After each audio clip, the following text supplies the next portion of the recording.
الله نحمده ونستعينه ونستغفره ونؤمن به ونتوكل عليه ونعوذ بالله من شرور أنفسنا ومن سيئات أعمالنا من يهد الله فلا مضل له ومن يضلل فلا هادي له وأشهد أن لا إله إلا الله وحده لا شريك له وأشهد أن محمدا عبده ورسوله أما بعد فأعوذ بالله من الشيطان الرجيم كنتم خير أمة أخرجت للناس تأمرون بالمعروف وتنهون عن المنكر وتؤمنون بالله ولو آمن أهل الكتاب لكان خيرا لهم منهم المؤمنون وأكثرهم الفاسقون الله رب العالمين জন্য সমস্ত তারিফ ও প্রশংসা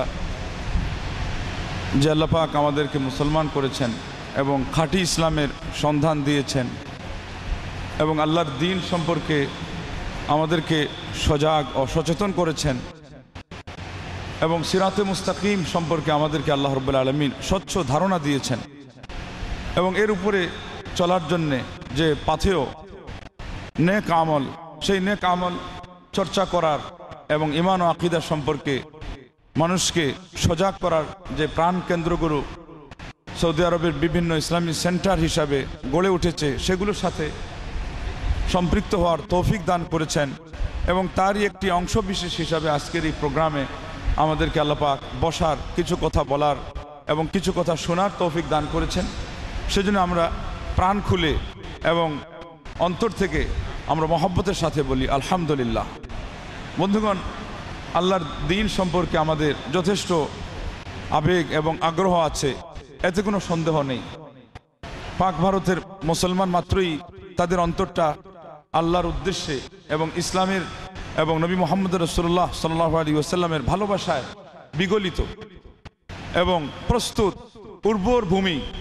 সেখানে কিছু বপন করতে গেলে বাধা নাই, কিন্তু সমস্যা সেই জায়গায় হয় যে এত বাধা বিঘ্নতাহীন ভাবে যে আবেগটা, সেই আবেগের মধ্যে না জানি কেউ আবার চারার সাথে পরগাছাও রোপণ করে ফেলতে পারে কিনা। সেজন্য আমাদেরকে সজাগ থাকতে হয়। যেই জিনিসটা রোপণ করলে আমাদের অন্তরের ভূমিতে চাষাবাদ হবে, ভালো চাষ, সেখানে যদি ওই ভূমিতে আবার ওই চাষাবাদের বস্তুর পাশাপাশি আগাছা পরগাছাও বপন করা হয়ে যায় আর আমরা তার জন্য প্রস্তুত থাকি, তাহলে পরগাছা কিন্তু খুব তাড়াতাড়ি গজিয়ে ওঠে এবং আপনি যে জিনিসের চাষ করতে যাচ্ছেন তারও আগে সে তার শাখা প্রশাখা পত্র পল্লবী ডালপালা সেগুলো ছড়িয়ে আপনার সেই চাষকেই সে কি করে ফেলে ঢাকা দিয়ে দেয় এবং এক পর্যায়ে চাষটাই নষ্ট হয়ে যায় এবং পরগাছা সেখানে শিকড় বেঁধে ফেলে এবং তার রাজত্ব সেখানে কায়েম করে ফেলে। তো আমাদের দেশের মুসলমানদের অবস্থা হয়েছে তাই। সেজন্য আজকে আমাদের প্রয়োজন সব সময়ের জন্য, আর বিশেষ করে এই মাহে রমজানের জন্য, যেখানে আমাদের অন্তরগুলো আরো প্রস্তুত। আল্লাহ পাক শয়তানকে শৃঙ্খল দ্বারা আবদ্ধ করে রেখেছেন, জাহান্নামের দরজা বন্ধ করে রেখেছেন, জান্নাতের দরজাগুলো খুলে দিয়েছেন, তথা অজস্র বাড়িধারায় এই মাহে রমজানের শুরু থেকে শেষ পর্যন্ত আল্লাহ পাক রহমত, বরকত, কল্যাণ, মাগফিরত, জাহান্নাম থেকে মুক্তির এই সমস্ত দরজাগুলো আমাদের জন্য আল্লাহ খুলে রেখেছেন, যাতে করে আমরা তার সেই নিয়ামত, তার পক্ষ থেকে প্রস্তুত করা জান্নাত, তার জন্য আমরা 100 প্রস্তুতি নিতে পারি। অতএব এই মাসে আজকে আমাদের প্রয়োজন আমাদের এই অন্তরের ভূমিগুলোকে সুন্দর করে সাজানো, এগুলোকে আপনার আগাছা মুক্ত করা, এগুলোকে কাঠা থেকে এগুলোকে মুক্ত ও পরিষ্কার করা এবং যেই সমস্ত পয়জন, জীবাণু এবং কীট পতঙ্গ সেখানে বাসা বেঁধে আজকে আমাদের ইমানের গাছের শিকড়টা নষ্ট করছে, সেখান থেকে এই ভূমিটাকে পরিষ্কার ও পরিচ্ছন্ন করা।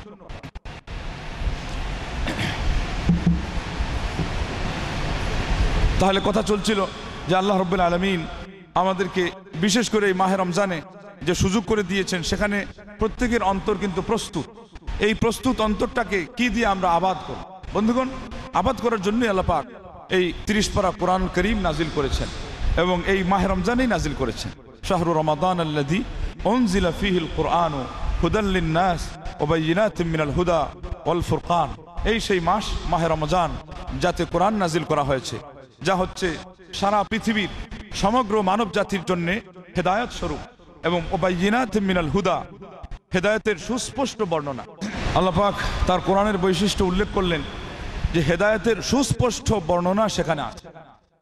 এর অর্থই হলো যে কোরআন থেকে আমরা আমাদের জীবনের প্রতিটি দিক ও বিভাগের সুস্পষ্ট নির্দেশনা, দিক নির্দেশনা আমরা পাবো। এর উপরে আপনাদের আস্থা আছে না নাই?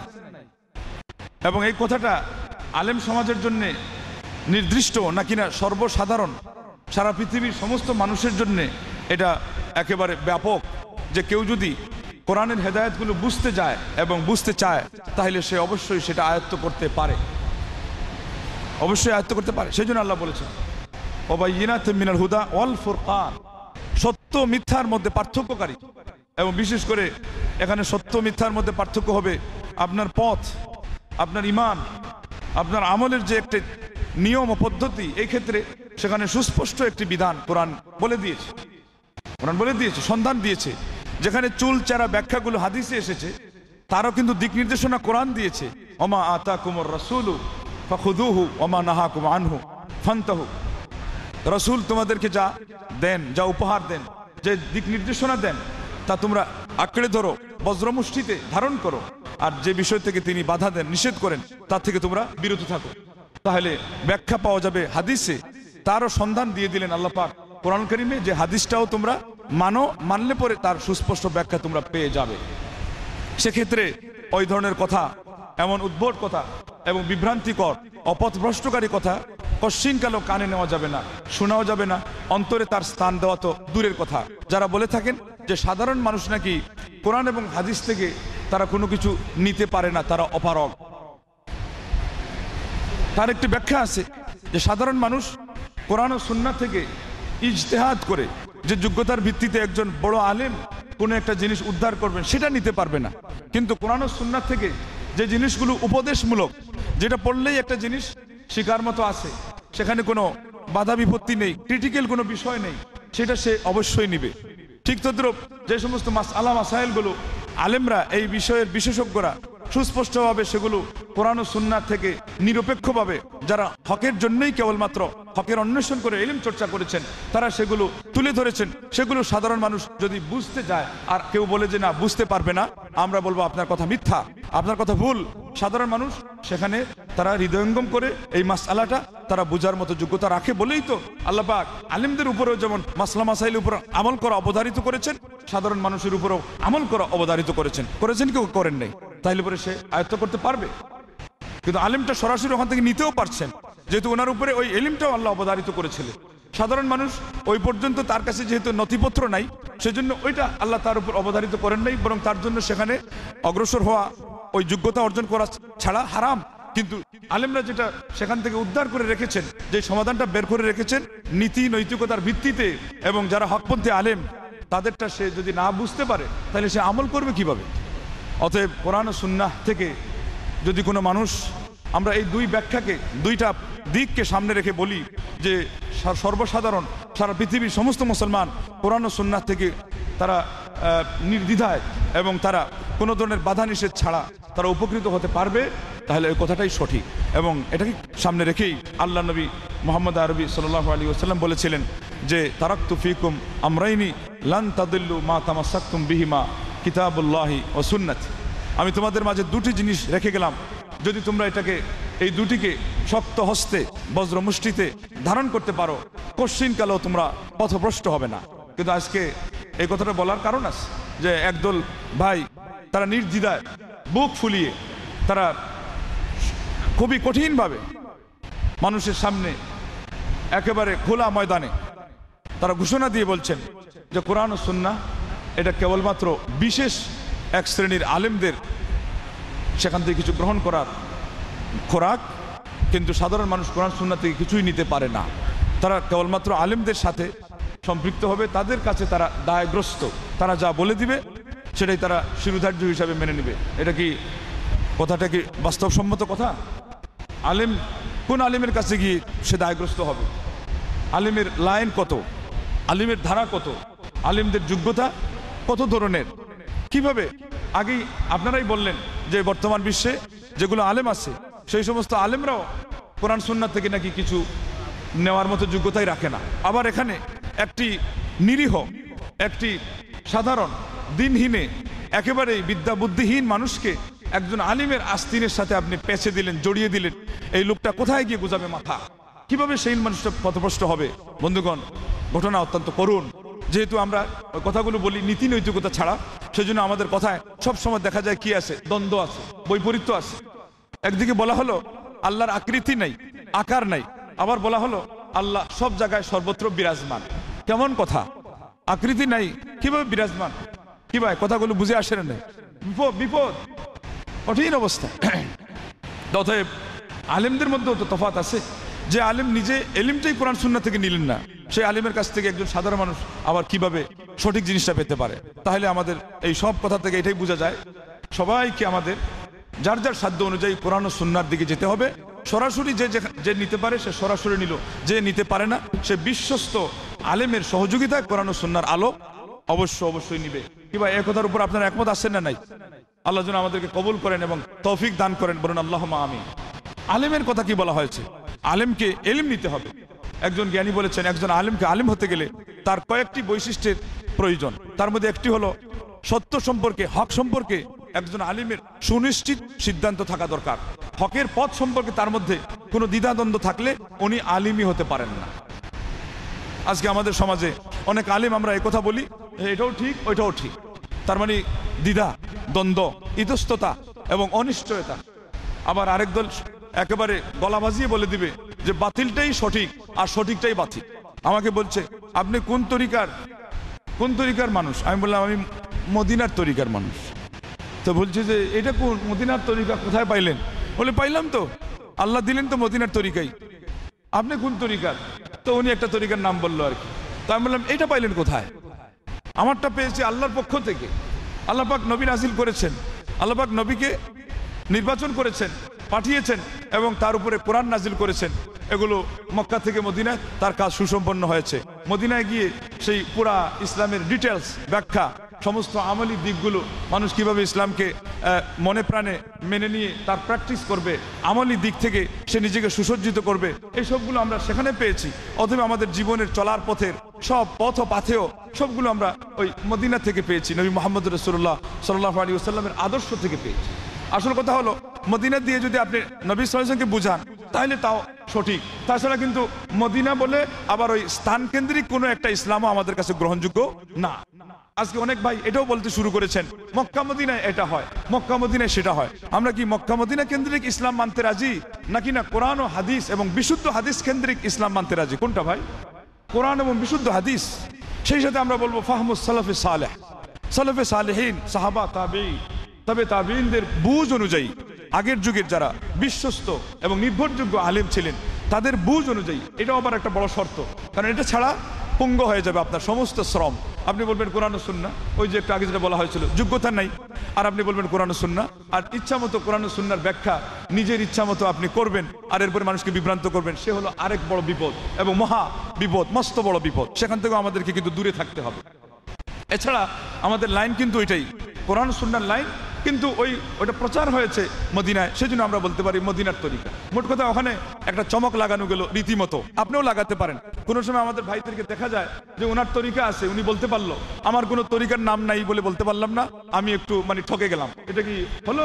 আপনি বলে দেন যে আমার তরিকা সবচেয়ে বড় তরিকা সিরাতে মুস্তাকিম, যার কথা উল্লেখ হয়েছে কোরআন কারীমে, যার বিস্তারিত ব্যাখ্যা এসেছে প্রিয় নবী মুহাম্মদ আরবি সাল্লাল্লাহু আলাইহি ওয়াসাল্লামের বিশুদ্ধ হাদিস। আলহামদুলিল্লাহ, আমাদের অভাব নাই, সবকিছু আছে। যে ব্যক্তি কোরআন পেল, যে ব্যক্তি সুন্নাহ পেল, সে কি হারালো? যে ব্যক্তি আল্লাহ পেল সে কিছুই হারায়নি, আর যে আল্লাহকে হারালো সে দুনিয়ার মধ্যে সর্বস্ব সবকিছু হারালো। সবচেয়ে বড় সে হলো অসহায়। কথা কি বাস্তব না অবাস্তব? আজকে আমাদের এই কথাগুলো বুঝতে হবে। তো বলতেছিলাম যে কোরআন ও সুন্নাহ কেন্দ্রিক ইলম চর্চা করতে হবে। ইমাম ইবনে আব্দুল বার হাফিজুল হাদিস এবং হাফিজুল মাগরিব, মরক্কোর হাফিজ নামে পরিচিত যে ইমাম, যে বড় আলেমে দ্বীন, বলেছিলেন আজমাল উলামাউ আলা আন্নাল ইলমা হুয়া মারিফাতুল হাক্কি বিদালিলি ওয়া আজমাউ আলা আন্নাল মুকাল্লিদা গায়রু মাদুদিন ফি ইদাদিল উলামা। সারা পৃথিবীর সমস্ত নির্ভরযোগ্য বিশ্বস্ত আলেমে দ্বীন যারা, তারা সবাই এই কথার উপর একমত হয়েছেন যে ইলম জিনিসটাই হলো হক এবং সত্যকে জানা দলিলের নিক্তিতে মাপার মাধ্যমে, দলিল প্রমাণ মেপে, দলিল প্রমাণ ঘেটে ঘেটে, দলিল প্রমাণগুলোকে বাছাই করে, দলিল প্রমাণগুলোর মধ্যে চিন্তা ও ভাবনা করে যোগ্যতার ভিত্তিতে এবং নীতির নিক্তিতে মেপে হক সম্পর্কে নিশ্চিত সিদ্ধান্তে পৌঁছার নাম হলো ইলম। এবং এরপরই পরে বলেছেন সারা পৃথিবীর সমস্ত উলামা এই কথার উপরেও একমত হয়েছেন, যেই মানুষটি দলিল প্রমাণের দ্বার ধারে না এবং কোরআন ও সুন্নায় কি বলা হয়েছে সেটা নিয়ে চিন্তাই নাই, তার মাথা ব্যথাই নাই, আমার আগের শেখ কি বললেন, আমার বড় পীর মুরব্বী কি বললেন, মুর্শিদ কি বললেন, ইমাম কি বললেন, তার উপরে ভিত্তি করে কথা বলে, সেই লোক আলেম নামের অধিকারী না। বলেন সুবহানাল্লাহ, সুবহান। আলেমই না, আলেমই না। আর আমরা নিজেরাও বলেছি আমাদের সেই অধিকার নেই, আমাদের এই অধিকার নাই যে কোরআন হাদিস গবেষণা করব। আবার একটু পরে বলে দিলাম যে সাধারণ মানুষ ওখানে যাবে না, আসবে কোথায়? আমাদের কাছে। তো কি নিতে আসবে? ফাকিদুশ শাইই লা ইউতি। জ্ঞানীগণ বলেছেন যার কাছে যে সম্পদ নেই সে তা অন্যকে দান করতে পারে না। আমার কাছে টাকা নাই, একজন গরিব মিসকিন এসে চাচ্ছে, আমি বারবার দেখছি সে চাচ্ছে, তাকে নাও বলি না হাও বলি না, লোকটা কষ্ট পাচ্ছে। আমি তাকে বলে দিতে পারতাম ভাই আজকে পকেটটা খালি, কিছু থাকলে দিতে পারতাম, কিন্তু মোটেও নাই, তাহলে আমার দায়িত্ব আদায় হতো। কিন্তু আমি দেখছি যে আমার পকেট খালি, কিছু দিতেও পারবো না। আর সাধারণ মানুষ এখানে এসে আমার কাছে সে কি করছে? হা হুতাশ করছে, আকুতি মিনতি করছে, আমি শুধু দেখছি, রং তামাশা দেখছি। বলেন এটা কি একটা ভালো মানুষের কাজ হতে পারে? একটা আদর্শ মানুষের কাজ? এটা রীতিমতো তাকে নিয়ে খেলা করা হতে পারে। আর আজকে আমাদের সমাজের যারা নামদারি আলেম তারা কিন্তু সাধারণ মানুষের মন ও মস্তিষ্ক, বিবেক ও বুদ্ধি এবং তাদের আবেগ এগুলোকে নিয়ে তারা রীতিমতো এইভাবেই খেলা করছে। তো খেলা করছে, কোনো মতে একটা বুঝ দিয়ে দিল, আর শুধুমাত্র এটাই চেষ্টা থাকলো যে মানুষটি যেন আমার দলের সাথে, আমার তরিকার সাথে শুধু জড়িয়ে থাকে। বাস, যদি বলা হয় মাওলানা সাহেব এই কাজটা তো সে অন্যায় করলো, আপনি তাকে একটু সুন্দর ভাষায় তো বুঝাতে পারতেন, কিছু তো বললেন না। তো বলে কি, যদি বলে দেই তাহলে তো সে আমার কাছ থেকে দূরে সরে যাবে, আমার কাছ থেকে দূরে সরে গেল এটাই বিপদ, আর আমার কাছে সে থাকলো এটাই হয়ে গেল মানে আসল কথা, এটাই আদর্শ, এটাই নীতি না। আপনি তাকে বলবেন সে যেন আল্লাহর লাইন থেকে, আল্লাহর সিরাতে মুস্তাকিম থেকে সরে না যায়। আর সেটার জন্যই দরকার যে অন্যায় এবং যে কাজটা তার মধ্যে ভুল, যে শিরিকের মধ্যে সে লিপ্ত আছে, এই কথাটা বলে দেওয়া যে ভাই এটা হলো মারাত্মক রোগ, ক্যান্সার, তুমি তো আক্রান্ত হয়ে শেষ হয়ে যাচ্ছ, এটা থেকে তুমি তোমাকে মুক্ত করো। এটাই তো আমার আলেম হিসেবে দায়িত্ব ছিল। বন্ধুগণ, তাইলে এবার দেখা গেল বিপদ আরো বেড়ে গেল, না ইলম আছে না দাওয়াতের স্পৃহা আছে, এ আরো বড় বিপদ। আবার আমরা চাচ্ছি মানুষকে আমাদের আস্তিনের ভিতরে ঢুকিয়ে তাদেরকে আচ্ছা মতো করে মুরিদ টুরিদ বানায়া, ভক্ত বানিয়ে এদের থেকে ফায়দা হাসিল করা আর শ্রদ্ধা কুড়ানো। এর মাধ্যমে তো আমিও দুনিয়াতে ধ্বংস হব, পরকালেও আমিও ধ্বংস হব, সেও ধ্বংস হবে। কাল কিয়ামতের দিন সাধারণ মানুষ এসে বলবে রব্বানা ইন্না আতানা সাদাতানা ওয়া কুবারাআনা ফাআদাল্লুনা সাবিলা রব্বানা আতিহিম দুআফাইনি মিনাল আযাবি ওয়ালআনহুম লানান কাবীরা। হে আল্লাহ, আমরা আমাদের নেতাদের অনুসরণ করেছিলাম, আমাদের মধ্যে যারা বড় আজকে বলে দেওয়া হয়, বুক ফুলে বলা হয় আকাবির, আকাবির মানে বড়। ওই কথাটা কোরআনেও আসছে, কুবারা শব্দ, এই দুই ভাবে বহু বচনে এসেছে, অর্থ একই। আকাবির, শুধু আকাবির বলে আকাবিরদেরকে এতই বড় করা হয় যে তাদের কথার মধ্যে তারা যে দাড়ি ক্ষমাগুলো ব্যবহার করেছে, দাড়ি কমা, এর মানে একটু অন্যথা করা যাবে না। এদিকে কোরআন ও সুন্নাহকে গুড়ে বালি করে দেওয়া যাবে। বলেন ইন্না লিল্লাহি ওয়া ইন্না ইলাইহি রাজিউন। এই সম্পর্কে তো এই বিপদটা এসেছে, তারা বলবে আল্লাহ আমরা আমাদের নেতাদের অনুসরণ করেছিলাম, পাই করে কড়ায় গন্ডায়, এদের কথার অন্যথা আমরা করতে পারিনি। ফাআদাল্লুনা সাবিলা, তারা তো আমাদেরকে পথভ্রষ্ট করে দিল। এখন না বুঝতে পারলাম, অতএব এখন বুঝতে পারার পরে এখন আর ভক্তি নাই, এখন আর শ্রদ্ধা নাই, এখন আর মানামানি নাই, এখন আর ওদের পথে চলা নাই, কেননা ঠিকানা জাহান্নাম। আর কেউ যেতে রাজি আছে? এখন বলে কি রব্বানা আতিহিম দুআফাইনি মিনাল আযাবি ওয়ালআনহুম লানান কাবীরা। হে আমাদের প্রতিপালক, ওদেরকে তুমি ডবল শাস্তি দাও এবং এদেরকে তুমি শুধুমাত্র সাধারণ অভিশাপ না, আজকে বড় ধরনের একটি অভিশাপ করে দাও। আল্লাহ এরা আমাদের ক্ষতি করলো কেন? কিন্তু এই কথা বললে আর কি লাভ হবে? লাভ হবে না। অন্য আয়াতে আল্লাহ পাক বলছেন ওলি কুল্লিন দেয়, ওদেরকেও ডবল শাস্তি দেওয়া হবে, তোমাদেরকেও ডবল শাস্তি দেওয়া। আজকে অনেকে বলে থাকেন যে মাওলানা সাহেবরা আপনারাই তো মারামারি কাটাকাটি কামড়াকামড়ি করেন, তো আমাদেরকে আর আপনারা কি বুঝাবেন? কিন্তু মাওলানা যদি কামড়াকামড়ি করে এটা যদি ভুল হয়, ভুলের মধ্যে কামড়াকামড়ি করে, তাহলে এটা ভুল বুঝলাম, এবং ভুল পন্থায়, বাতিল পন্থায় যদি কেউ কারো বিরুদ্ধে কাদা ছুড়াছুড়ি করে, এটা নয় ভুল বুঝলাম। কিন্তু আপনাদের দায়িত্ব নাই? এই যে নিজেরাই এখন বলছেন দায়িত্ব আছে, এখন বলছেন আল্লাহকেও ফরমাইশ দিচ্ছেন, আল্লাহ যারা অন্যায় করে এদেরকে ডবল শাস্তি দাও। দুনিয়াতে থাকতে বলতে পারলেন না কেন যে ডবল শাস্তির দরকার নাই? কমপক্ষে অমুসলিম ভাইরা এদের থেকে তোমরা দূরে সরে আসো, এই কথা তো বলা দরকার ছিল। বরং উল্টা মৌলানা সাহেবরা ভুল ব্যাখ্যা দিচ্ছে, আপনারাও মানছেন। একজন আলিম বলছে যে একদল আছে খালি বলে দে যে মুসলমানরা 73 দলে বিভক্ত হবে, 72 দল জাহান্নামে চলে যাবে, একদল জান্নাতে যাবে, এরা শুধু এইটুকুই জানে, এরপরে যে কি আছে সেটা জানে না। দেখছেন অবস্থা? এরপরে কি আছে ভাই? এরপরে তো বিপদের কথা এরপরে আছে। বলে দে যে তারা খালি এগুলোই বলে এটা বেদাত, এটা শিরিক, কিন্তু আরো কত কিছু আছে সেটা জানে না। তো আমি বললাম যে ওকে জিজ্ঞাসা করো আর কি আছে।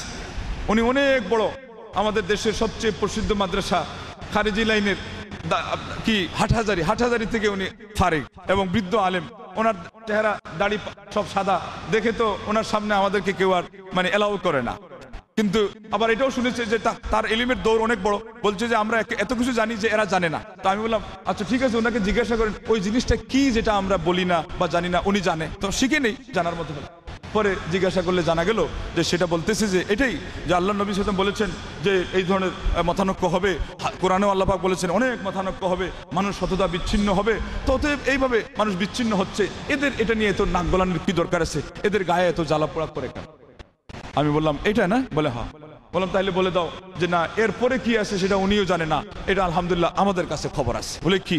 বলে আল্লাহ নবী সাল্লাল্লাহু আলাইহি ওয়াসাল্লাম আল্লাহ পাক কোরআনে বলেছেন যে ওয়ালিযালিকা খালাকাহুম, এগুলো বলছেন তারা দলিল দিল যে আল্লাহ মানুষকে সৃষ্টি করেছেন মতানৈক্যের জন্য। এটা হলো আল্লাহর সৃষ্টিগত হিকমত। আল্লাহ পাক পাপও সৃষ্টি করেছেন যেমন পুণ্য সৃষ্টি করেছেন, কিন্তু ওখানে আবার কি বলে দিয়েছেন যে ইল্লা মান রাহিমা রব্বুক, তোমার প্রতিপালক যাকে দয়া করেন সে এই ধরনের মতানৈক্যের মধ্যে ফেসে না, মতানৈক্যের মধ্যে সে জড়ায় না। বলেন আলহামদুলিল্লাহ। তাহলে পরে আমরা এই পর্যন্ত জানি যে মতানৈক্য হতে পারে, কিন্তু হক পাওয়া গেলে সেখানে মতানৈক্য সব কিছু ছেড়ে দিয়ে সবগুলো কথার পক্ষে লাথি মেরে হকের সামনে এসে নতশির হতে হবে। তাহলে পরে মুসলিম মিল্লাত ঐক্যবদ্ধ হতে পারে এবং ওই ফিরকায়ে নাজিয়ার অন্তর্ভুক্ত তারা হতে পারে। আমরা সেখানে আলহামদুলিল্লাহ সেটারও খবর রাখি যে শেষে পরিণতিতে আল্লাহ নবী সাল্লাল্লাহু আলাইহি ওয়াসাল্লাম কি বললেন যে 73 দলে বিভক্ত হবে, সততা বিচ্ছিন্নতা হবে, কিন্তু 72 দল জাহান্নামে গিয়ে তার নিষ্পত্তি ঘটবে, আর মতানৈক্যের সুযোগ থাকবে না। কি মতানৈক্য করবে? জাহান্নামে জ্বলার পরে এরপরে বলতে পারবে যে না আমি অমুক তরিকার অনুসারী, বলার সুযোগ আছে নাকি? না তখন ওই তরিকার উপর দুঃখ করে কান্না করবে এবং চক্ষু দিয়ে পানি ভাসাবে, এরপরে পানি থাকবে না, রক্ত প্রবাহিত করবে, তারপরে চিৎকার করে করে গলার স্বর কণ্ঠ পর্যন্ত হারিয়ে বসবে। এরপরে দুঃখ ছাড়া আর বেদনা ছাড়া, যাতনা ছাড়া, কষ্ট ছাড়া, শাস্তি ছাড়া তার দুনিয়াতে, তার সেই পরকালীন হাসরে, পরকালীন সেই জগতে তার কিছুই থাকবে না। ততই বন্ধুগণ, তারা শুধু এটাই জানলো যে মতানৈক্য হবে, হলে যে কি পরিণতি হবে সেটা জানলো না, বরং জানে কিন্তু আপনাদেরকে জানতে দিল না। অতএব 73 দলে বিভক্ত হয়ে 72 দল বিভ্রান্ত থাকা অবস্থায় তারা দুনিয়া থেকে যদি মারা যায়, তাদের ঠিকানা হচ্ছে জাহান্নাম। ঠিক আছে, এরপরে যদি তাদের বেদাত শিরিক পর্যন্ত না গড়ায়, তাহলে পরে বিজ্ঞ আলিমদের সিদ্ধান্ত হলো যে তারা ওই বেদাত যেই পরিমাণ জঘন্য ছিল, ওই জঘন্য বেদাতের পরিমাণ অনুযায়ী জাহান্নামে জ্বলে সারখার হয়ে এরপরে এক পর্যায়ে জান্নাতে আসবে। যদি সেই বেদাতটা আবার শিরিকের বাউন্ডারি পর্যন্ত ছেয়ে যায়, আর চিরস্থায়ী জাহান্নামী হওয়া ছাড়া তাদের কোনো উপায় নাই। আর ওই যে একদল যারা ফিরকায়ে নাজিয়া, যারা মুক্তিপ্রাপ্ত দল ছিল, তারা আল্লাহ রাব্বুল আলামিনের সাহায্যে, আল্লাহর দয়াতে তারা ইনশাআল্লাহ আজিজ জান্নাত তারা পেয়ে যাবে। এর আগে তারা হাউজে কাউসারের পানি আল্লাহর নবী মুহাম্মদ আরবি সাল্লাল্লাহু আলাইহি ওয়াসাল্লামের হাতে সযত্নে তারা সেই পানি পান করবে। হাসরের মাঠের কঠিন বিভীষিকাময় এই অবস্থা থেকে, দূর অবস্থা থেকে তারা ত্রাণ পাবে, তারা মুক্তি পাবে। আলহামদুলিল্লাহ, আল্লাহ যেন আমাদেরকে ওই দলের অন্তর্ভুক্ত করে রাখেন। এবং এই দলে আপনি যেতে গেলে কঠিন বাধা আছে, বিপত্তি আছে, এই পথটাকে কাঁটা দিয়ে ঘেরা আছে। এই কাঁটার মধ্যে এই ধরনের এই কথাগুলো একটি কাঁটা, যারা বলে থাকে যে সাধারণ মানুষ কোরআন সুন্নাহ থেকে কিছু নিতে পারবে না এবং মুসলিম মিল্লাত সততা বিচ্ছিন্ন হওয়ার কথাটাই স্বতঃসিদ্ধ, সবাইকে এক দলে নিয়ে এসে দাঁড় করানো এটা সম্ভব হবে না। এগুলো হলো কাঁটা, এগুলো হলো বাধা। এই বাধাগুলোকে ডিঙ্গিয়ে, এই বাধা বিপত্তির জালকে ছিন্ন ভিন্ন করে হকের পথে যদি আপনি এসে শির উঁচু করে এবং বুক খুলিয়ে আপনি যদি দাঁড়াতে পারেন আল্লাহর সাহায্য নিয়ে এবং নীতি নৈতিকতার ভিত্তিতে, আমরা আশা করি আল্লাহ রাব্বুল আলামিন কোনো বান্দাকে তিনি কিন্তু নিরাশ করেন না, তিনি তাকে বঞ্চিত করেন না। আল্লাহ অবশ্যই আমাদেরকে, আপনাদেরকে এই হকের পথে থাকার জন্য তৌফিক দান করবেন। আল্লাহর কাছে আমরা সেই কামনাই করি, বলুন আল্লাহুম্মা আমিন। তাহলে এই মাহে রমজানে আমরা বলেছিলাম আমাদের অন্তরগুলো প্রস্তুত। কি পরিমাণ প্রস্তুত?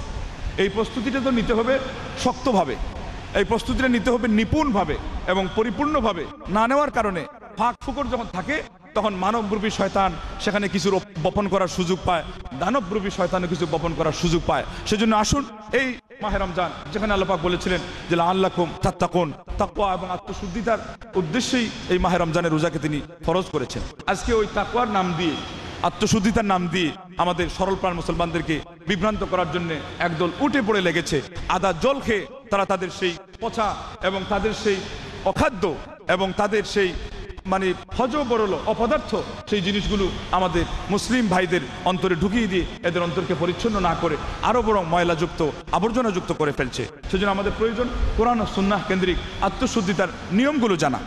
জ্ঞানীগণ গবেষকগণ বলেছেন মানুষের অন্তরে আল্লাহ রাব্বুল আলামিন ওই যে বললেন ফাআলহামাহা ফুজুরাহা ওয়া তাকওয়াহা, তিনি মানুষের অন্তরে সেই পাপটাকে ঢেলে দিয়েছেন এবং আত্মশুদ্ধিতা, তাকওয়া, সুচিতা এবং শুদ্ধিতা এবং পবিত্রতা সেটাও তিনি ঢেলে দিয়েছেন। এবার কাদ আফলাহা মান যাক্কাহা, যে এটাকে পরিচ্ছন্ন করতে পেরেছে, পরিষ্কার করতে পেরেছে, চিকিৎসার মাধ্যমে সে তার অন্তরকে শুধরাতে পেরেছে, কাদ আফলাহ, সে অবশ্যই সফলতা পেয়েছে এবং সফল হয়েছে। কিভাবে? যাক্কাহা, আল্লাহ পাক বলেন যাক্কাহা, সে পরিষ্কার করলো। আমি একদিনও আমার অন্তরে কি ময়লাটা আছে এটা খুঁজেও দেখলাম না। এই ময়লাটা কি ঝাড়ু দিয়ে সাফ করতে হয় ঝাড়ুটাও হাতে নিলাম না, একবার ঝাড়লামও না, সাফ হয়ে যাবে এমনি? কি ভাই হবে? রমজান অনেক কল্যাণ নিয়ে আসছে, আমি আন্দাজে পাইকারি দরে রোজা রেখে যাচ্ছি, যেটাকে বলা হয় ইবাদা আদা ওলাইসাত ইবাদা আদা, সবাই রাখছে আমিও রাখছি, এটা রীতি পালন করা হলো, ইবাদত হলো না। ইবাদত হয় মনের থেকে, ইবাদত হয় দৃঢ় প্রতিজ্ঞা থেকে, ইবাদত হয় আন্তরিকতা থেকে, ইবাদত হয় আল্লাহর পক্ষ থেকে সেই সওয়াব এবং পুণ্য লাভের অধীর আগ্রহ এবং অদম্য বাসনা সেগুলো মনে প্রাণে পোষণ করা থেকে। এর মাধ্যমে ইবাদত কবুল হয়, এর মাধ্যমে ইবাদত পাওয়ারফুল হয়। সুবহানাল্লাহ। একটাই আমল করবে দুইজন, একজন পাবে 10 নেকি, আরেকজন পাবে 700, তার চেয়ে আরো বেশি আল্লাহ যাকে যেভাবে চান। বলেন সুবহানাল্লাহ। কারণ কি? আল্লাহ কি পক্ষপাতিত্ব করবেন, স্বজনপ্রীতি করবেন? এই লোকটা মসজিদের ইমাম তাহলে 700, এই লোকটা মুক্তাদি তাহলে পরে 10 না। কার আন্তরিকতা কত বেশি? বলেন সুবহানাল্লাহ। কার মনোযোগিতা কত বেশি? বলেন আল্লাহু আকবার। কার খুশু কত বেশি? কাদ আফলাহাল মুমিনুন আল্লাযীনা হুম ফি সালাতিহিম খাশিউন, ওই সমস্ত মুমিনরা সফলতা পেয়ে গেল যারা তাদের নামাজে বিনয়, নম্রতা, একাগ্রতা অবলম্বন করলো। বলেন সুবহানাল্লাহ। তাহলে এটা অবলম্বন করার নাম, এটা অনুশীলন করার নাম, এটা আমলে আনার নাম সুন্নাহ। সুন্নাহ শব্দের মধ্যে একটি তাত্ত্বিক অর্থ এটাও আছে যে সুন্নাহকে আপনি আপনার অনুশীলনের মাধ্যমে আপনার জীবনের রীতিতে, আপনার আমলের নীতিতে, আপনার অভ্যাসে, আপনার হ্যাবিটে পরিণত করবেন, এটা হলো সুন্নাহ। হঠাৎ করে একদিন করে ফেললেন। আজকে সৌদি আরবের বিভিন্ন মসজিদে অনেক ভাইরা নামাজ পড়ে আল্লাহু আকবার মানে হাত তুলে মাথার উপরেও, মানে হাদিসে আসছে কানের লতি অথবা কাঁধ ও তো তুলে, বুঝে যে এইগুলো তুললে বলে বোঝা গেল যে আমি সৌদি আরবের ইসলামটা মানছি, এবার আমার ইমামতিটা ঠিক মতো হবে। তারপরে রফুল দেন 4 বার করে 3 বারের জায়গায়, মনে করে কি খালি রফুল দেন বেশি করতে পারলেই আহলুল হাদিস নাম পাওয়া যাবে, ইমামতিও ঠিক থাকবে। মনের থেকে না। এটা কি সুন্নাহর উপর আমল করা হলো? কি ভাই? তাইলে সুন্নাহ অন্তর থেকে আসতে হয়, সুন্নাহ নিজের জীবনের রীতিতে পরিণত করতে হয়, তাহলে হবে সুন্নাহ। হাদিস তো হাদিস, এটা হলো আল্লাহ নবী সাল্লাল্লাহু আলাইহি ওয়াসাল্লামের কথার নাম, কাজের নাম, মৌন সম্মতির নাম। সুন্নাহ হলো প্র্যাকটিক্যাল ইবাদতের নাম, যেটা আপনার জীবনে বাস্তবায়ন করবেন এবং মনে প্রাণে যেটা করবেন। কি রাজি আছেন তো সুন্নতকে মনে প্রাণে বাস্তবায়ন করার জন্য? আল্লাহ তুমি কবুল করো, তোমার এই পবিত্র মাসে আমাদের ভাইগুলোর জন্য তোমার একত্ববাদের বিশ্বাসের উপরে অটল থেকে যায় এবং তোমার প্রিয় হাবিব নবী মুহাম্মদ রাসূলুল্লাহ সাল্লাল্লাহু আলাইহি ওয়াসাল্লামের সুন্নতি তরিকার উপরে যেন তারা অবিচল থাকতে পারে মারা যাওয়ার আগ পর্যন্ত, এবং এর মাধ্যমে তুমি যেন তাদের উপর সন্তুষ্ট হয়ে যাও, তাদেরকে জান্নাত দিয়ে ধন্য করো। বলেন আল্লাহুম্মা আমিন। বন্ধুগণ, তাহলে আত্মশুদ্ধিতা এটা ট্রেনিং এর দরকার। আপনার শরীরে রোগ আছে, এই রোগটা নির্ণয় করবেন আগে, তারপরে সেটাকে চিকিৎসা করবেন। ক্লিয়ার হলো কিনা আবার খবরও নিবেন, দেখবেন, এবং সেই জায়গায় রোগটা আবার না আসতে পারে তার জন্য সজাগ থাকবেন। আত্মশুদ্ধিতা এত বড় একটি জিনিস যার সম্পর্কে আল্লাহ নবী সাল্লাল্লাহু আলাইহি ওয়াসাল্লাম বললেন আলা ইন্না ফিল জাসাদি লামুদগা ইযা সালাহাত সালাহাল জাসাদু কুল্লু ওয়া ইযা ফাসাদাত ফাসাদাল জাসাদু কুল্লু। মানুষের শরীরে একটি অংশ রয়েছে যেটার নাম অন্তর, এটা যদি সংশোধন হয়ে যায় শরীরের সমস্ত অঙ্গ প্রত্যঙ্গ সংশোধন হতে বাধ্য। আর এটা যদি অশুদ্রাণু থেকে যায়, এটা যদি অসংশোধনে থেকে যায়, মানুষের শরীরের সমস্ত অঙ্গ প্রত্যঙ্গ অশুদ্রাণু অবস্থায় থেকে যাবে। আল্লাহ আল্লাহ আল্লাহ, কত বড় কথা, কত বড় কথা। সেজন্য আজকে আমাদের অন্তর থেকে যেন রোজা শুরু হয় এবং তার দৌড় যেন শেষ পর্যন্ত অঙ্গ প্রত্যঙ্গ পর্যন্ত পৌঁছে। রাজি আছেন তো সবাই নাকি না? এখন পর্যন্ত মুখস্থ রোজা করে যাচ্ছেন। আজকে কত নম্বর রোজা? 24 নম্বর রোজা, আর কয়টি বাকি আছে? এখন পর্যন্ত তওবা করেন নাই, এখন পর্যন্ত গুনাহ মাফ করাতে পারেন নাই। আল্লাহ নবী সাল্লাল্লাহু আলাইহি ওয়াসাল্লাম বলছেন গুনাহ মাফ না করাতে পারলে রমজান পেও ধ্বংস। ধ্বংস এমন না যে আগের অবস্থায় থাকবেন, আরো পিছনে চলে যাবেন, ধ্বংস হয়ে যাবেন। ইন্না লিল্লাহি ওয়া ইন্না ইলাইহি রাজিউন। তাহলে রোজা রাখার চূড়ান্ত পর্যায় হলো নিজে রোজা রাখবেন, প্লাস আপনার অঙ্গ প্রত্যঙ্গগুলোকেও রোজা রাখাবেন। দাওয়াতি কাজ ভালো কথা, অন্যকে দাওয়াত দিবেন ভালো কথা। নিজের অঙ্গ প্রত্যঙ্গকে দাওয়াত দিয়েছেন, নিজের হাতকে পাপ কাজ থেকে বিরত রাখার দাওয়াত করেছেন, প্র্যাকটিস করেছেন আমলে, সেটা বাস্তবে দেখেছেন খুঁজে। কিভাবে পূর্ণমাত্রায় রোজাদার হবেন? পূর্ণমাত্রায় রোজাদারের পরিচয় হলো যে তার অন্তরকে সে আগে রোজা রাখাবে। অন্তরকে পাপের সমস্ত চিন্তা ভাবনা থেকে, প্ল্যান প্রোগ্রাম থেকে, মোহ থেকে অন্তরকে আগে সে পরিষ্কার করবে, নেট অ্যান্ড ক্লিন করবে। তারপরে তার হাত, পা, চক্ষু, নাসিকা, কর্ণ, জিহ্বা, এই সমস্ত ইন্দ্রিয়গুলোকে সে আল্লাহর অবাধ্যতা থেকে হেফাজত করার মাধ্যমে রোজা রাখাবে। কি ভাই, এই রোজাতে আমরা সবাই কি সফল কাম হতে পেরেছি এখন পর্যন্ত? না, অনেকেই পারি নাই, অনেকেই পারি নাই। সেই জন্য চেষ্টা শেষ নাই বন্ধুগণ। এবং এইভাবে যদি আপনি রোজাতে সার্থকতা অর্জন করতে পারেন, তাহলে তো আল্লাহ রাব্বুল আলামিনের কাছে আপনি এই পরিমাণ সম্মান পাওয়ার অধিকারী হবেন যে আল্লাহ এত খুশি হবেন, এত খুশি হবেন, বলবেন ইল্লা সাওম ফাইন্নাহু লি ওয়া আনা আজজি বিহ। সমস্ত আমলের প্রতিদান 10 থেকে আমি আল্লাহ যত চাই বাড়িয়ে দিতে পারি, কিন্তু রোজা এটা কোনো সংখ্যায় সীমাবদ্ধ রাখতে পারি না, কেননা এই রোজাটা হয় কেবলমাত্র আমার উদ্দেশ্যে। অতএব এর প্রতিদান আমি আল্লাহ সরাসরি আমার বান্দার হাতে বুঝিয়ে দিতে চাই। বলেন সুবহানাল্লাহ, বলেন আলহামদুলিল্লাহ। আল্লাহ আপনাকে সরাসরি পুরস্কারটা দিবেন। এবার একটু চিন্তা করুন না, একজন বড় মানুষ, একজন প্রসিদ্ধ মানুষ, একজন সম্মানী ব্যক্তি আপনাকে একটা পুরস্কারও দিবে। আবার শুধুমাত্র ওখানে মাহফিলে উপস্থিত হওয়া না, সরাসরি তার কাছে হাজিরা দিয়ে আপনি পুরস্কার রিসিভ করবেন। আপনার জামা কাপড়, পোশাক, পরিচ্ছদ এগুলো আপনি কিভাবে সাজান? যত বেশি পারেন সাজান আল্লাহর কাছে। এবং আল্লাহ আবার কিন্তু পোশাক দেখেন না, চেহারা দেখেন না। তাহলে কি সাজাতে হবে? আগে অন্তরটা যদি ওই পরিমাণ পরিচ্ছন্ন না হয়, আল্লাহর কাছ থেকে সরাসরি পুরস্কার পাওয়ার হকদার কি এমনি এমনি হয়ে যাবেন খালি রোজা রাখলেই? না না, সেই জন্য আপনাকে ওইভাবে অন্তর থেকে রোজা রাখতে হবে এবং পূর্ণ মাত্রায় রোজা রাখতে হবে। সমস্ত অঙ্গ প্রত্যঙ্গগুলোকে পাপ কাজ থেকে বিরত রাখতে হবে। অতএব বন্ধুগণ, আজকে ওই কানা মনে মনে জানা আমার বলার দরকার নাই। কার ভিতরে কি আছে, কে কোন জিনিসকে আমরা লালন করি, এটা আমরাই জানি। কি ভাই, জানি কি জানি না? কার সুদী লেনদেনের সাথে সম্পর্ক আছে, কার ঘুষের সাথে সম্পর্ক আছে, কার ধোঁকার সাথে, কার খেয়ানতের সাথে, কার চুরির সাথে, কার বেদাতের সাথে, কার শিরকের সাথে, কার কি পরিমাণ অন্যায়ের সাথে। কে ব্লু ফিল্ম দেখেন, কে সিডি বিসিডি এখন পর্যন্ত ওই বগল দাবা করে রেখেছেন, কে ওই আপনার ওই যে ডিশ এন্টিনার লাইনটা এখন খুলে রেখেছেন, আবার রমজান শেষ হয়ে গেলে জয়েন্ট দিবেন। এগুলো আল্লাহ মনের খবর জানেন কি জানেন? ইয়ালামু সিররা ওয়া আখফা, কোনটা গোপন আছে, কোনটা আরো গোপন আছে, আল্লাহ সবই জানেন। বলেন সুবহানাল্লাহ। তাহলে রোজাতে আপনি এই পুরস্কারটা পেয়েছিলেন এই জন্যে যে গোপন থেকে আরো গোপনেও আপনি রোজাটা ভাঙ্গেন নাই। কেন? বলে আল্লাহকে ভয় করেছেন। তো ওই ভয়টা কি বাস্তবে হয়েছে? রোজার পাশাপাশি রোজা অপেক্ষা আরো বড় ইবাদতের ক্ষেত্রে ভয়টা করেছেন নাকি না শুধু রোজা দিয়েই খান্ত? ওইদিকে যাকাত দেন নাই, হবে যাকাত দেন নাই, তাইলে ওই পুরস্কারের হকদার হয়ে যাবেন। নামাজ পড়েনি না, তাইলে পুরস্কার তো দূরের কথা, মুক্তিই পাবেন না। নামাজ না থাকলে ইমানের খবর। বন্ধুগণ, তাহলে বোঝা গেল রোজা শুধুমাত্র আপনাকে রোজা রাখাতে আসে নাই, আপনি আপনার অঙ্গ প্রত্যঙ্গকে রোজা রাখাবেন এই ট্রেনিং দেওয়ার জন্য এসেছে। রোজা শুধুমাত্র মাহে রমজানের জন্য আসে নাই, রোজা এসেছে পূর্ণ 12 মাস ব্যাপী আপনার পুরো জীবনকে সুসজ্জিত করার জন্য। কথা কি পরিষ্কার? না কোনো সমস্যা আছে বুঝতে? না কোনো আপত্তি আছে? আপত্তি থাকলে বলবেন। বন্ধুগণ, এই ধরনের রোজা রাখতে গেলে আসল কথা হলো এই যে অন্তর থেকে রোজাটা রাখতে হয় এবং অঙ্গ প্রত্যঙ্গগুলোকে রোজা রাখাতে হয়। তো বলতেছিলাম এটা কিভাবে হবে? রোগ নির্ণয় করা হবে, তারপরে চিকিৎসা হবে। জ্ঞানীগণ বলেছেন মানুষের অন্তরের মধ্যে স্বভাব যে আছে তা প্রধানত 3 প্রকারের স্বভাব আছে। একটা হলো পাশবিক স্বভাব, হিংস্রামি, নোংরামি। কি ভাই, চিন্তা করে পান কি পান না? নিজের মনের ভিতরে স্বভাবটা আছে না নাই? হিংস্রামি, হিংস্র হলো কি মানে কে কাকে মাইরে খাবে, কে কাকে ছোট রেখে নিজে বড় হবে, এই স্বভাব সৃষ্টিগত হবে সবার মধ্যে আসে না নাই? আরে কেউ প্রকাশ করে, কেউ প্রকাশ করতে পারে না। এই তো কেউ নিজেকে সংশোধনের মাধ্যমে সেখান থেকে বিরত রাখতে পারে, কেউ সংশোধন করতে পারে না, তখন পড়ে যায় এই বিপদে। হিংস্রামি, নোংরামি আছে, নোংরামির কারণে মানুষ তো পাপ করে, এমন পাপ করে যে দেখতে দেখতে যে মানুষ মাশাআল্লাহ ফেরেশতার মতো একটা মানুষ, কিন্তু চোখের আড়াল হলে এমন কাজ করে যে একটা পশুও করতে পারে না। আছে না নাই? হিংস্রামি, নোংরামি, এটাকে বলা হয় বাহিমিয়া। তো এই স্বভাব থেকে সৃষ্টি হয় আবার দুইটি স্বভাব।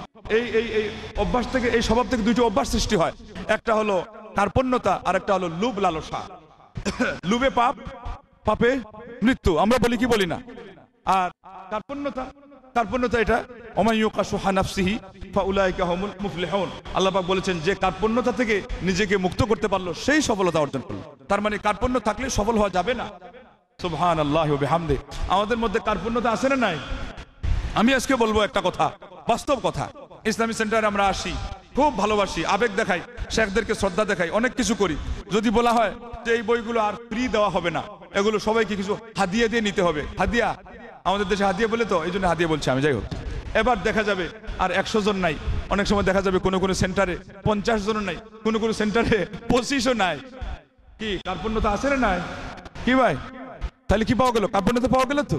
অথচ ওইদিকে বেদাতি যারা, তাদেরকে এত বড় বই, এতটি বইকে ভলিউম করে দেওয়া হবে, মাকসুদুল মুমিনিন বা জান্নাতের সওগাত, সস্তা সস্তা জান্নাত পেয়ে যাবে, বস্তা পচা সব তথ্য দিয়ে জান্নাত, কিন্তু ওখানে আপনার 150 টাকা 200 টাকা সবাই কিনে নিচ্ছে, লুফে নিচ্ছে, ছুটিতে গিয়ে দেশ থেকেও নিয়ে আসতেছে। কথা কি বাস্তব না অবাস্তব?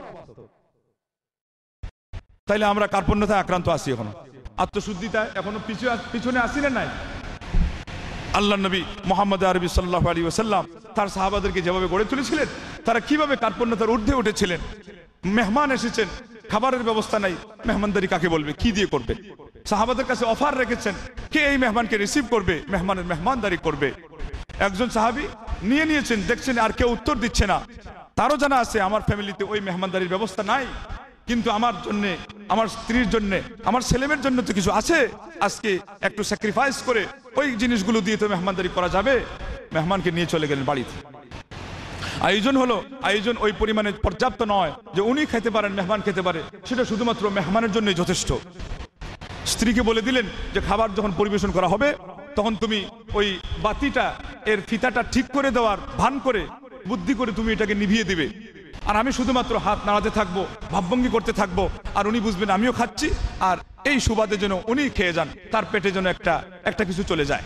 সুবহানাল্লাহ। উনি নিজে ক্ষুধার্ত, ওনার স্ত্রী ক্ষুধার্ত, ওনার সন্তানগুলো ক্ষুধার্ত, হাউমাউ করে কাঁদছে, হইচই করছে, সবকিছু সহ্য হলো। মেহমানদারিতে সামান্য ত্রুটি আসুক, তার পেটে কিছু জায়গা খালি থাক, ক্ষুধার জন্য কষ্ট পাক, সহ্য হলো না। ফজরের নামাজ পড়তে গেলেন, আরশে আজিমের মালিক এগুলো সব দেখছেন কি দেখছেন না? বাতি অফ হয়ে গেল, মেহমান দেখলেন না।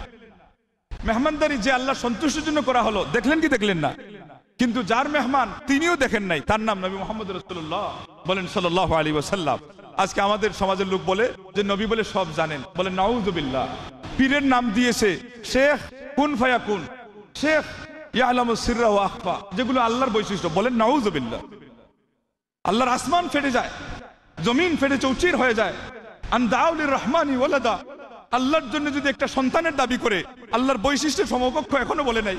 আর এখানে মুসলমান দাবি করছে সে মানুষকে জান্নাতের সন্ধান দেবে, জান্নাতের সে আপনার ব্যবস্থাপনা এবং দিক নির্দেশনা দিবে, সে নিজে আল্লাহ দাবি করে বসে আছে। এটা শুধু শিরিক নয়, এটা আল্লাহ দাবি করা নয়, এটা আল্লাহর বিরুদ্ধে চ্যালেঞ্জ, এটা মুসলিম জনতার বিরুদ্ধে চ্যালেঞ্জ, এটা আপনার শতকরা 90% মুসলমানদের বিরুদ্ধে বুলেট ধারণ করা, যে তোমরা যদি পারো, তোমাদের কাছে ইলমের তাওহীদের ইলম থাকে, তাহলে কিছু বলে আমার প্রতিবাদ করো। আমি চ্যালেঞ্জ দিলাম যে আমি আল্লাহর চেয়ে বড় আল্লাহ। বলেন নাউযুবিল্লাহ, বলেন ইন্না লিল্লাহ। এই বিপদ আজকে আমাদের সমাজে ঘটছে। আল্লাহ নবী তো দেখলেন না, আর পীর সাহেবরা তো সব দেখে যায়। বলছে যে আমার মনে চাচ্ছে একটু কলা খাবো, আর ওইদিকে আরেক মুরিদকে টাকা দিয়ে পাঠিয়ে দিয়েছে কলা নিয়ে আসো। একটু পরে সাগর কলা হাজির, সাগর কলা হাজির। বলছে আহা, আমি তো চাইছিলাম কলা খাইতে, কলাটা হাজির হয়ে গেল। আল্লাহ কত দয়াবান, অথচ মনে মনে বুঝাচ্ছে তুমি শিখো, তুমি জেনে নাও আমি কত বড় কামিল। বলেন নাউযুবিল্লাহ। তো বন্ধুগণ, যাই হোক, আমাদের কথা ছিল এটা। আল্লাহ নবী তো জানলেন না, জানলেন কি? আল্লাহ। প্রমাণ কোথায়? কোরআনে আল্লাহ পাক আয়াত নাযিল করলেন, ওয়ায়ুসিরুনা আলা আনফুসিহিম ওয়ালাউ কানা বিহিম খাসাসা ওয়া মান ইউকাশুহা নাফসিহি ফাউলাইকা হুমুল মুফলিহুন। ওরে সাহাবী, ওরে নবীর সাহাবী, তুমি যে রাতের আধারে অন্ধকারে যে কাজটা করলে, সেটা দুনিয়ার কোনো মানুষ জানতে না পারে, আমি আল্লাহ জেনেছি।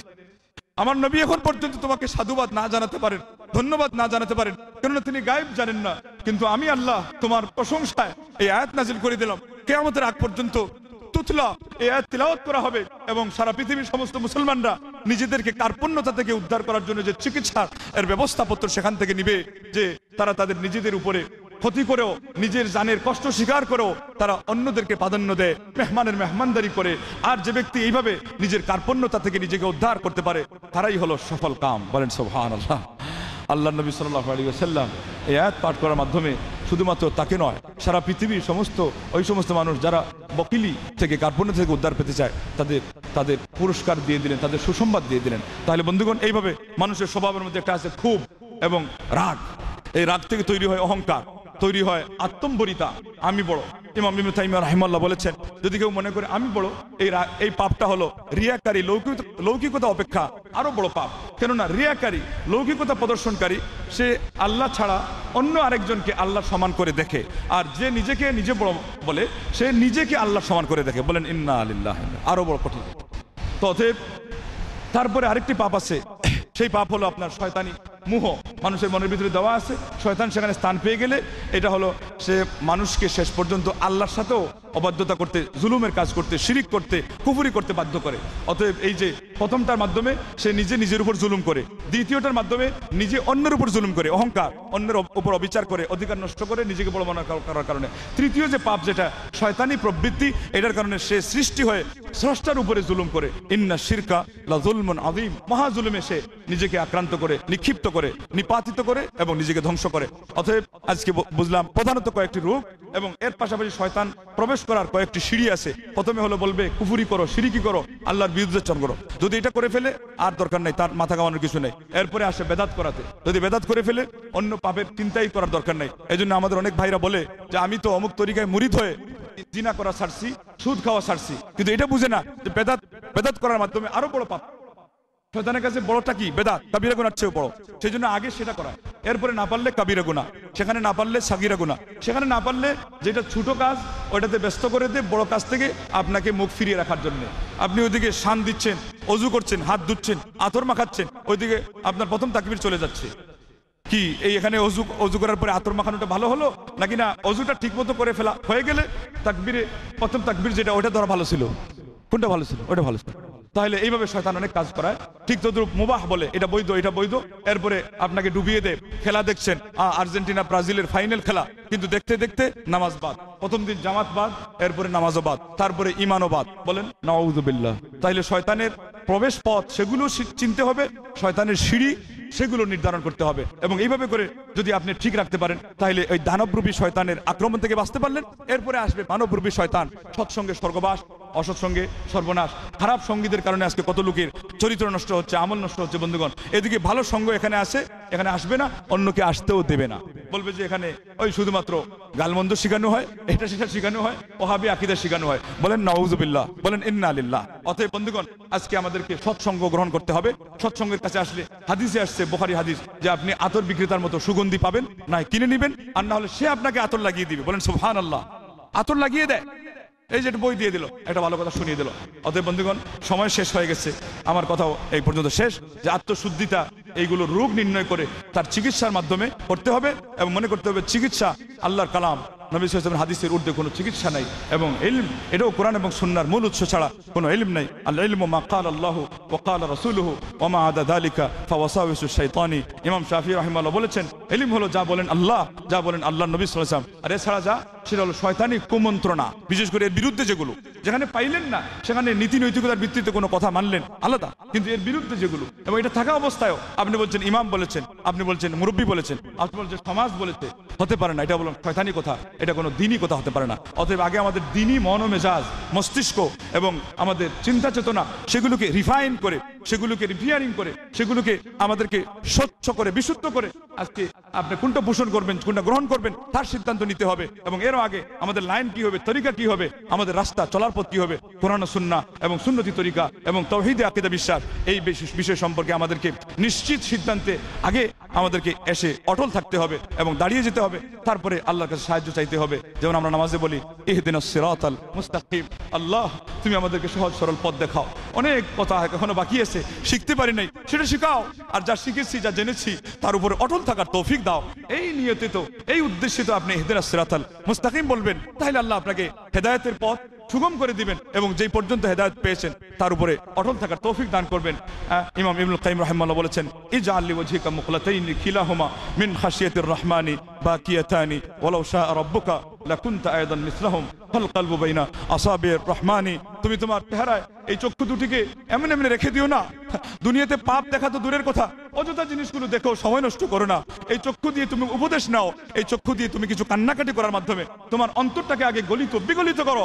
অন্তর তো পাপ করার কারণে সে পাথর হয়ে গেছে, ইস্পাত পাথরের চেয়ে, জগদ্দল পাথরের চেয়ে আরো কঠিন। তুমি চোখের পানি দিয়ে তোমার মুখটাকে ভিজাও, চেহারাকে ভিজাও, সেই সাথে তোমার অন্তরটাকে নরম করো। আর চিন্তা করে দেখো, আল্লাহ যদি চাইতেন তোমার অন্তরকেও তিনি আরো বেশি মোহর মারার মাধ্যমে তাকে একেবারে কুফরি পর্যন্ত পৌঁছিয়ে দিতেন। আল্লাহ ইমানের গণ্ডির ভিতরে রেখেছেন, আল্লাহ ইলম শিখার পরিবেশ এখনো তোমার সামনে রেখেছেন। তাইলে অন্তরটা না গলার কারণে তুমি সেখানে প্রস্তুতি নিতে পারছো না।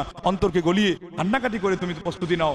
এরপরে তিনি বললেন যে আল্লাহ যদি চাইতেন তোমাকে, তিনি তাদের মতো করতে পারতেন, কেননা মানুষের অন্তরগুলো আল্লাহর দুটি অঙ্গুলির মাঝামাঝিতে অবস্থান করছে।